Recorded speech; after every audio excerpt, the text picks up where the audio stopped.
dutangiranye akana k'agahungu kari kugenda mu muhanda, akana gatoya wagira nyine gasa nkaho kari mu bukene, karirukanse kigana ku modoka gasikuje umubosi igikapu yari yagifashe kirambitse mu modoka, aravuga ngo umva sha, ariko uratuzi sha, uzi ico dukora, umva sha parika imodoka tukwereke.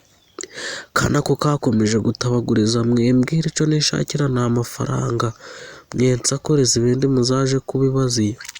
Kana kiruka kagana wajya ahantu hameze nko mu shamba, kiruka kari kumanuka bose abwe umva sha bapagasa muparike bajanye igikapu kirimo amafaranga baragitwaye, muparike mugire vuba. Wari utwaye imodoka ngo kanze muharike boss, n'abandi gira vuba vuba wamuginga, gira vuba vuba rwa ruzingo rutadutoborera bro wagize vuba manu ugaparika iyo modoka kicana mbonye kiri kurenga hariya. Nese boss ayigushikuje gute ko wari uri hanze, ayigushikuje gute? Arakinshikuje ariruka, umuntu yaparitse imodoka aho hafi vuba vuba mu byondo, apfa guparika atitaye ngo ni iki cyabaye, ngo habaye iki. Araparika urubosi ruti ngo maniga habaye ikizi, mumbwire ndambarabure bro, murukumpagarika bigenda tukanze mfungure tugende tuje gushaka urwo Rwanda.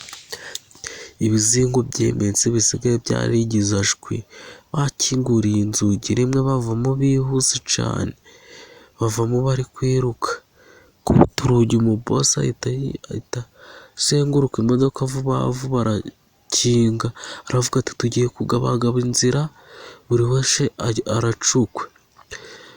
Twagiye boss, bagiye bari kwiruka batarwiyambitse, babarashe boro z'amamiliyoni, barazitwaye boro z'akayabo. Abagabo bambaye amakoti uri kubona byo kuba ari sambu. Kana kakomeje kunyanyura, ibyo mwibimbwira nje niboneye imari, kana gafatiraho. Ndagiye nubabara uzansanga ku kagari, kana karanyanyura nta guhagarara, kagiye mana nimba karaturiza he umbaze nkubaze, sinzi ngo karagana canga karagarukira, conze cuko ndi kubona kagenda kakwambura ubudahagarara kakataje. Nuko kanimba kari kananiwe kabona gashiki kako karakabwira brother how are you, uvuye he brother, how are you coming now, uvuye he? Aramubwira ati ngiye nyine nari ndi kugenda mu muhanda, fata iyi bage ugenda uyijyane mu rugo. Nese ko hajya bari kukwiruka, weho genda nyuraho nje mbese nsubirayo nje kubayobya, kaganje nyura kanze nanje nje mu rugo. Abantu ukubona ko bakase inzira zitandukanye, katurebe ko barabarara hari ico barakora. Dore ngabo bakomeje kugenda pe, bakomeje kuritambagira ishamba, bari kuryirukanka, bageze bararyirukanka yewe benda no gupfa, bagera aha barananirwa sha mani, murezi twamubuze sinzi nganyuze. Urabizi nese nimba bose uri kubona tutari kumubona kugira ngo dukore iki? Oya ibyo mwibimbwira dukomeze tumushake, ntabyo kuzanamo imidaba ngo dukomeze tumushake. Boss nta kibazo, kurayo n'imbunda genda na murasa. Oya have iby'imbunda bereka utica umuntu. Uko niko boss uri kubona nyine ko wagira afite n'umutima, nubwo nyine bamurashe boro z'amamiliyoni, uri kubona ko wagira afite n'umutima muzima.